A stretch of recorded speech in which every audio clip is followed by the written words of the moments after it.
Hello అండి, అందరికీ నమస్కారం. ఇవాళ కథలో అత్త, కోడలు, ఆడపడుచు, మధ్యలో భర్త, ఇద్దరు స్నేహితురాల మధ్య జరిగే కథను చూద్దాము. కథను ఎక్కడ మిస్ చేయకుండా చివరి వరకు వినండి. ఏమిటి, పిల్లలిద్దరినీ మీ అత్తగారి దగ్గర వదిలి వచ్చావా? ఆశ్చర్యంగా అడిగింది సుజన. నవ్వుతూ తలూపింది వనజ. సుజన ఆలోచనలో పడింది. ఒకరోజు అత్తగారి దగ్గర పిల్లవాడిని వదిలి వస్తే మరుసటి రోజు తను వెళ్ళేసరికి తన ఇంట్లో కనిపించే దృశ్యం గుర్తొచ్చింది సుజనకి.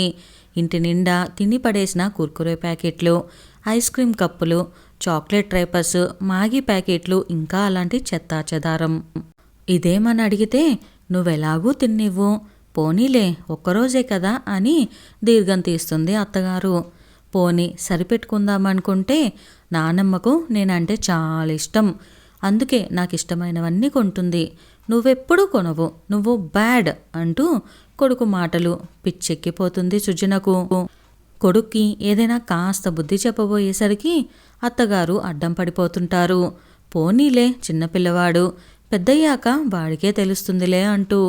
అది వాడి మీద ప్రేమో లేక తనను సాధించడమో ఇప్పటికీ అర్థం కాదు సుజనకు. పోనీ పిల్లవాడిని కూడా తనతో తీసుకుపోదామనుకుంటే ఎల్కేజీ యూకేజీలకే క్లాసులు పోతున్నాయి, ఇలాగైతే కష్టం అంటూ టీచర్ల గొడవ. అలాగని ఏ ఫంక్షన్కి వెళ్ళకుంటే ఒక చిన్న ఫంక్షన్కు వెళ్ళలేకపోతే ఈ జీవితం ఎందుకన్నా నిరాశ నిస్పృహలు.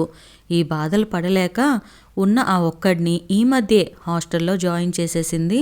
భర్తకు ఇష్టం లేకపోయినా కూడా. ఒక్కోసారి అనిపిస్తుంది, చదువు మధ్యలో మానేసి పెళ్లి చేసుకొని జీవితంలో ఏం సాధించింది తను? ఏది చెయ్యబోయినా ఇంట్లో అత్తగారి అడ్డం, పోనీలేదు పెద్దవారు అంటూ భర్త వత్తాసు. ఏమిటో ఈ జీవితం, ఏదో అసంతృప్తి. అందరూ చాలా ఆనందంగా ఉన్నారనిపిస్తుంది, తనెందుకు అలా ఆనందంగా ఉండలేకపోతుందో. ఏమిటే అంత దీర్ఘ ఆలోచనలో పడిపోయావు? వనజ మాటలకు ఆలోచనల నుండి బయటపడింది సుజన. స్నేహితులిద్దరూ చాలా కాలానికి ఒక పెళ్లిలో కలుసుకున్నారు, అందుకని మాటలు తరగడం లేదు. వనజకేమో కానీ మరి కాసేపట్లో విడిపోతామంటే సుజనకు ఇప్పటి నుండే బెంగ మొదలైంది. పెళ్ళైన ఇంతకాలానికి తనులా స్నేహితుల మధ్య నవ్వుతూ తుల్లుతూ గడిపింది. అలా గడిపి మళ్ళీ నిస్సారమైన తన జీవితంలోకి వెళ్ళాలంటే ఏడుపొస్తుంది. మా ఇంటికి రావచ్చు కదా, 4 రోజులుండి వెళ్దుగాని సడన్గా అంది వనజ. అనడమే కాదు, పోరు పెట్టి సుజన వాళ్ళ ఆయనకు ఫోన్ చేసి మరీ ఓకే అనిపించింది. సుజన ఆనందానికి పట్టపగ్గాల్లేవు. తీరా వెళ్ళాక చూస్తే సుజన ఇంటికి భిన్నంగా లేదు వనజ ఇంటి పరిస్థితి. ఇంకా పని మనిషి రాలేదేమో. ఎంత జాగ్రత్త పడినా చిప్స్ తునకలు, కుర్కురే ముక్కలు అక్కడక్కడ. నవ్వుతూ చూసింది వనజ వాళ్ళ అత్తగారిని. ఏదో పిల్లలు అడిగారని అని నవ్వుతూ చెప్పారావిడ. ఇంకో వారం వరకు వాళ్ళు ఇవి అడగకుండా చూడాల్సిన భారం మీదే మరి. నవ్వుతూ అత్తగారి మీదే బాధ్యత పెట్టేసింది వనజ. అదే పరిస్థితిలో తన ఇంట్లో సీన్ గుర్తొచ్చింది సుజనకి. తిని పడేసిన స్నాక్స్ ప్యాకెట్లు ఇంటి నిండా. అవి చూస్తేనే తనకు కోపం నశాలానికి కంటుతుంది. అసలు తనకు కోపం తెప్పించాలనే అత్తగారు అవి తీయకుండా అలాగే ఉంచుతుందనిపిస్తుంది. ఇక అక్కడితో యుద్ధం మొదలవుతుంది. ఈ చెత్తంట వాడికి పెట్టద్దన్నానా? ఉన్న ఒక్క మగ నలుసుకి నచ్చినది తినటానికి కూడా లేదు ఈ ఇంట్లో. అత్తగారి కౌంటర్ నా మీద. ఎడముఖం పెడముఖం. ఇంకో వారం వరకు. అలా ఆలోచనలో ఉండగా, ఏమిటే నువ్వు నీ ఆలోచనలు, కాసేపు రెస్ట్ తీసుకో, ఈలోగా నేను వంట చేసేస్తాను. వనజ మాటలకు ఆలోచనల నుండి బయటపడింది సుజన.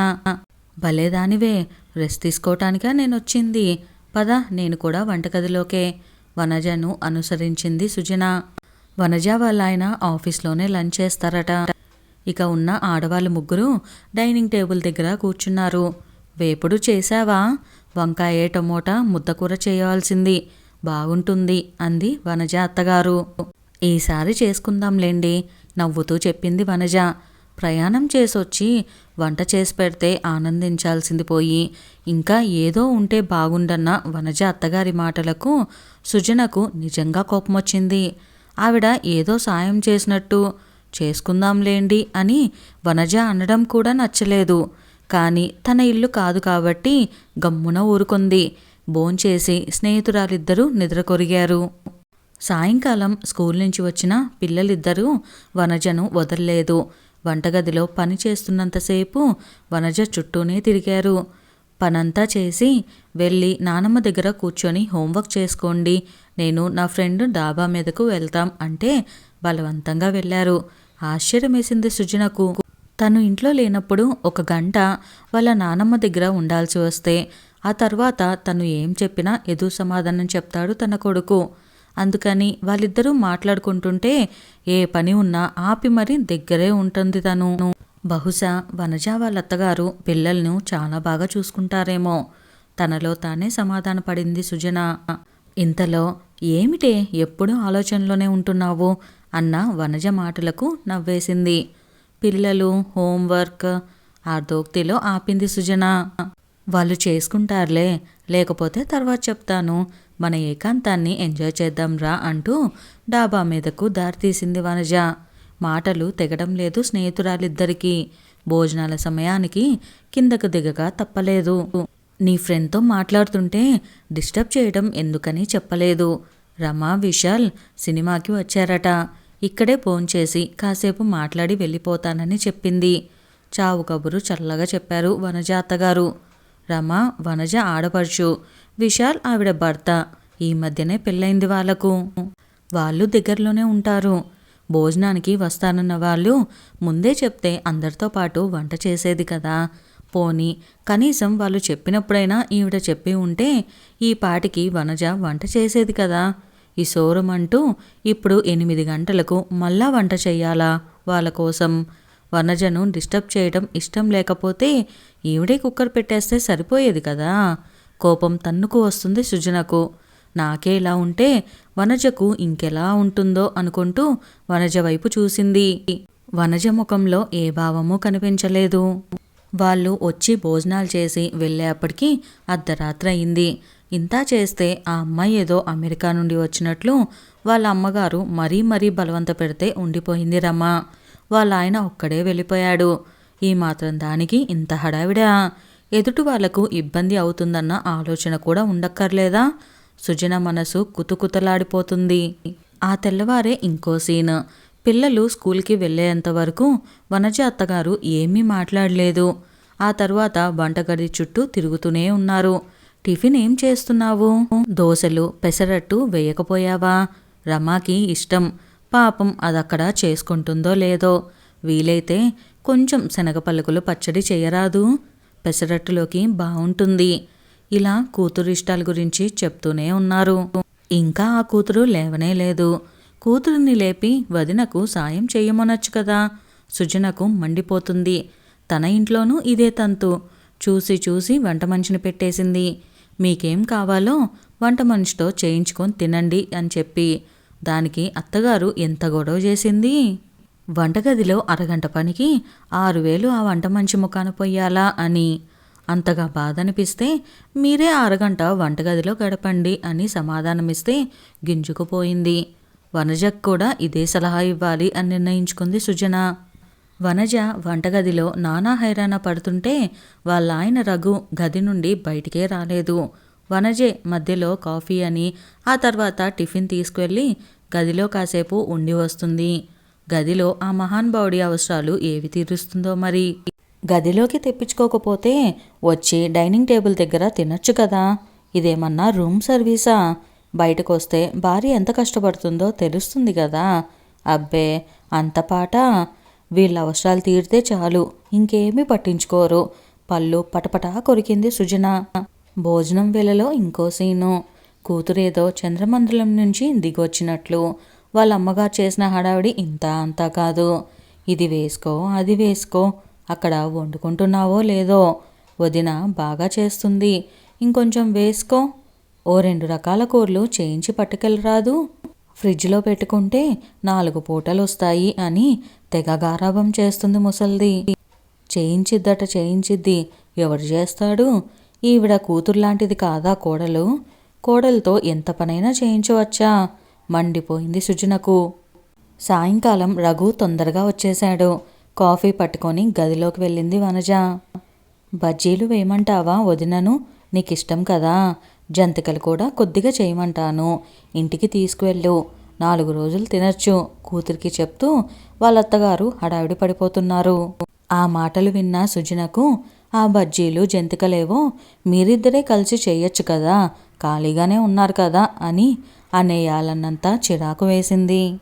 ఏదో ఫ్రెండ్తో 2 రోజులు గడిపితే ఇంట్లో గొడవలు మర్చిపోతానని వస్తే రామేశ్వరం వెళ్ళిన శనీశ్వరం పోలేదన్నట్లు ఇక్కడ అత్తగారి ఆరల్లే. ఎక్కడైనా కోడళ్లతో చాకిరీ చేయించడమే. ఈ కోడళ్ళ జీవితాలు ఎప్పుడు బాగుపడతాయో. ఇంకెందుకు ఇక్కడ, మా ఇంటికి పోతాను అని ఉక్రోషంగా అనుకుంటూ వనజకి చెప్దామని వనజ వాళ్ళ ఆయన గదిలో ఉన్నారన్న సంగతి మర్చిపోయి దగ్గరగా ఉన్న తలుపులు తెరిచి గదిలోకి వెళ్ళబోయి లోపల వాళ్ళిద్దరినీ చూసి చప్పుడు కాకుండా తలుపులు దగ్గరికి వేసి వెన్నుదిరిగింది సుజన. 4 రోజులు నాతో గడుపుతామని వచ్చి అప్పుడే తిరుగు ప్రయాణం అంటావేమిటే, ఏమైంది నీకు? లాలనగా అడిగింది వనజ. ఏముందే, అక్కడికి ఇక్కడికి తేడా ఏమీ లేదు, నీరసంగా అంది సుజన. తేడా ఏమీ లేదా? కొంటెగా అడిగింది వనజ. గదిలో తాను వాళ్ళిద్దరినీ చూసినట్టు వనజ గ్రహించిందా ఏమిటి? బిత్తరపోయింది సుజన. చెప్పవే, మరింత కొంటెతనంతో అడిగింది వనజ. వాళ్ళ ఆయన దగ్గరకు తీసుకుంటే గారాలు పోతుంది వనజ. ఆ విషయం తను చూశానని ఎలా చెప్తుంది వనజతో? డైలమాలో పడింది సుజన. చెప్పవే, రెట్టించి అడిగింది వనజ. దాంతో బాగా మండింది సుజనకు. ఏమిటే నువ్వు నీ గొప్పలు? మీ ఆయన దగ్గరికి తీసుకోగానే వంటగదిలో బండ చాకరీ చేశానన్న విషయం కూడా మర్చిపోవడమే గొప్ప? కినుకుగా అడిగింది సుజన. లేకపోతే ఆ బరువంతా నెత్తిన పెట్టుకొని మా ఆయన దగ్గర ఉండమంటావా? ప్రశ్నించింది వనజ. అదే, తన ఇంట్లో భర్త అలా దగ్గరికి తీసుకోగానే చాలండి సంబడం, భార్యను బాగా చూసుకోవడం తెలియదు కానీ దీనికి మాత్రం తక్కువ లేదు అని విదిలించుకోవడం, చిన్నబుచ్చుకొని ఆయన ఆఫీస్కు వెళ్ళిపోవడం గుర్తొచ్చింది సుజనకు. అయినా నాకు తెలియక అడుగుతాను, భార్య వంటగదిలో ఎంత అవస్థ పడుతుందో ఈ మగవాళ్లకు అక్కర్లేదు కానీ గదిలో మాత్రం ముద్దు మురిపాలు తీరిపోవాలి అక్కస్సుగా అంది సుజన. భార్యాభర్తల మధ్య అవి ఉంటే చాలు, బయట ఏం జరిగినా ఎంత జరిగినా మర్చిపోవచ్చు నవ్వుకుంటూ బదులిచ్చింది వనజ. సరే, ఒకటి అడుగుతాను చెప్పవే. పనంతా నువ్వు చేసుకుంటుంటే మధ్యలో మీ అత్తగారు వచ్చి అది చెయ్యి ఇది చెయ్యి అని అంటుంటే నీకు కోపం రాదా? నాకైతే మండిపోతుంది. పాత జ్ఞాపకాలు గుర్తొచ్చాయేమో ఘాటుగా అడిగింది సుజన. కోపం తెచ్చుకొని నా మూడ్ నేను పాడు చేసుకోలేను. వాళ్ళేదో అన్నారని వీళ్ళేదో అన్నారని ఆవేశపడుతూ ఆ బరువంతా నా నెత్తిన పెట్టుకొని నా ఆనందాన్ని పాడు చేసుకోను. మా అత్తగారు నన్నేదో అన్నారని నేను అనుకుంటే అది నా నెత్తిన బరువై కూర్చుంటుంది. పెద్దావిడ చేదస్తాన్ని ఏదో అన్నారులే అనుకుంటే ఆ మాట దుడిపించిలా తేలిపోతుంది. ఇన్నాళ్ళు అందరికీ వండి పెట్టిన మనిషి ఇప్పుడేదో తినాలని అనుకుంటే ఓపికన్న రోజు వండి, ఓపిక లేనప్పుడు తర్వాత చేసుకుందామంటే మన సొమ్మేం పోతుంది? ఆవిడ మాట కొట్టేయలేదని ఆవిడ సంతృప్తి పడతారు బదులిచ్చింది వనజ. ఇంకో మాట అడుగుతాను చెప్పవే. నీ పిల్లలు మీ అత్తగారి దగ్గర ఉంటే ఆవిడ వాళ్ళకి నీ మీద లేనిపోయినవి చెప్తారన్న భయం నీకుండదా? మనసులోని సందేహాన్ని వెళ్ళబుచ్చింది సుజన. పిల్లలకు చిన్నప్పటి నుంచి మంచేదో చెడేదో నేర్పిస్తే ఎవరేం చెప్పినా వాళ్ళు పట్టించుకోరు. అన్ని రకాల మనస్తత్వాల వాళ్ళతో మెలగాలి. ఎవరైనా చెడు చెప్తే గ్రహించుకునేలాగా పిల్లలను మానసికంగా సిద్ధం చెయ్యాలి. అప్పుడు పిల్లలు ఎవరి దగ్గరున్నా ఏ భయమూ ఉండదు. అయినా మా అత్తగారు నాకేమైనా శత్రువా? నా మీద చాడీలు చెప్పడానికి నవ్వుతూ అంది వనజ. మరి మీ ఆడవచ్చు అలా కూర్చుని ఉంటే ఆవిడకు అన్నీ చేసి పెట్టాలంటే నీకేమీ అనిపించదా? మనసులో దాచుకోలేక అడిగేసింది సుజన. చెప్పాను కదా, అలా ఆలోచించి ఆ బరువుని నా నెత్తి మీద పెట్టుకొని మొయ్యను నేను. 4 రోజులు పుట్టింట్లో ఉండి వెళ్ళిపోయే వ్యక్తి గురించి ఎక్కువగా ఆలోచించి నా బుర్ర పాడు చేసుకోను ఖచ్చితంగా చెప్పింది వనజ. ఇంకో మాట, మీ అత్తగారు ఆడపడుచు నీకేమీ సాయం చేయకుండా పనంతా నీ మీదే పడేసినా ఏమీ అనని రఘు దగ్గర మామూలుగా ఎలా ఉండగలుగుతున్నావు? సందేహాన్ని వెళ్ళబుచ్చింది సుజన. భార్యాభర్తలు ఇద్దరే ఉన్నప్పుడు వాళ్ళ మధ్య ఇంకే విషయము చొరపడకూడదు. ఆ కాసేపు వాళ్ళిద్దరూ అన్ని విషయాలు మర్చిపోవాలి. అప్పుడే వాళ్ళు సంతోషంగా ఉండగలరు. మన జీవితాన్ని మనకిష్టమైన రీతిలో మలుచుకోవాలన్నది నిజమే. అయితే అత్తగారిల్లు అంటే అందులో భర్తతో పాటు అతని తల్లిదండ్రులు, తోడబుట్టిన వాళ్ళు కూడా ఉంటారన్న విషయాన్ని గుర్తుపెట్టుకొని మెలిగితే ఏ ఇబ్బంది ఉండదు. వనజ మాటలు విని ఆలోచనలో పడింది సుజన. పని ఎక్కువైందని వంట మనిషిని పెట్టింది. 2 పిల్లలైతే చేయటం కష్టమని ఒకడితో సరిపెట్టుకుంది. ఉన్న ఆ ఒక్కడు కూడా మాట వినటం లేదని హాస్టల్లో పెట్టింది. అయినా తను ఆనందంగా లేదు. ఏదో అసంతృప్తి. తన ఇంట్లో పరిస్థితులే వనజ ఇంట్లో కూడా. అయినా వనజ ఆనందంగా ఉంది 2 పిల్లల్ని చూసుకుంటూ కూడా. మరి తేడా ఎక్కడుంది? అత్తగారు, ఆడవచ్చు వాళ్ళనే మాటలు, వాటి గురించే నిరంతరం ఆలోచిస్తూ వాటికే ప్రాధాన్యత ఇస్తూ ఆ ఆలోచనల బరువు కింద నలిగిపోతుంది తాను. అత్తగారు ఏదైనా అంటే పెద్దావిడ్లే అని ఈజీగా తీసుకోవటం మర్చిపోయి ప్రతి క్షణం తను బాధపడుతూ వాళ్ళని బాధ పెడుతుంది. వాళ్ళలా ఎందుకున్నారు, ఎందుకలా మాట్లాడుతున్నారు అని గింజుకోవటం మాని తను ఎలా ఉంటే సరిపోతుందో వనజను చూస్తే అర్థమైంది ఇప్పుడు. ఇంకొకరి చేతలు మన జీవితాలని ప్రభావితం చేయకూడదన్న ఆలోచన రావడంతో మనసు తేలికై ఇంటి మీదకు దృష్టి మళ్ళింది. ఇంకోసారి మళ్ళీ వస్తానులేవే, ఈరోజు మా ఇంటికి వెళ్ళిపోతాను శాంతించిన మనసుతో బ్యాగు చేతిలోకి తీసుకుంటూ చెప్పింది సుజన. అర్థం చేసుకుంటే ఎంత చెడ్డదైనా మంచిగానే కనిపిస్తుంది. అదే అపార్థం చేసుకుంటే ఎంత మంచిదైనా చెడ్డగానే కనిపిస్తుంది. మనకి మనమే మన జీవితాన్ని పాడు చేసుకుంటున్నాం అన్న విషయాన్ని మర్చిపోకూడదు. ఈ కథ పేరు బరువు. ఈ కథను మనకు అందించిన వారు మజ్జి భారతి గారు. కథ నచ్చితే వీడియోకి ఒక లైక్ చేయండి. అలానే షేర్ చేయటం, కామెంట్ చేయటం మర్చిపోకండి. కొత్త వాళ్ళైతే సబ్స్క్రైబ్ చేసుకొని బెల్ ఐకాన్ని క్లిక్ చేసేయండి. Thank you.